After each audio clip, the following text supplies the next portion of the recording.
রাম মন্দিরের প্রাণ প্রতিষ্ঠা আর আমার হাজব্যান্ডের বার্থডে উপলক্ষে ভগবানের ভোগ নিবেদনের জন্য মা আমাদের বাড়িতে রান্না করেছিল পায়েস। তো সেটাই তোমাদের সঙ্গে শেয়ার করছি। তো এখানে আমি 1 কিলো দুধ নিয়ে নিয়েছি।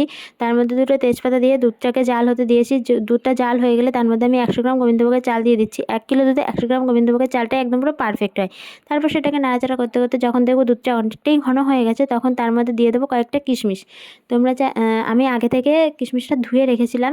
তারপর যখন দেখবে যে চালটা 70% কুক হয়ে গেছে, তখন তার মধ্যে আমি দিয়ে দিচ্ছি স্বাদ মতন চিনি। তোমরা চাইলে গুঁড়ো ইউজ করতে পারো, আমি এখানটায় চিনি ইউজ করেছি। তারপর নাড়াচাড়া করতে হবে।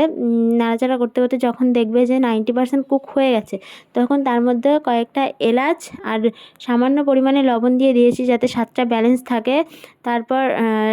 তারপর নামিয়ে নিলেই রেডি হয়ে যাবে আমাদের পায়েস। তো তোমাদের বাড়িতে কাল ভগবানের উদ্দেশ্যে কী কী রান্না করা হয়েছিল অবশ্যই কিন্তু কমেন্টে জানিও। আর দেখা হচ্ছে নেক্সট ভিডিওতে।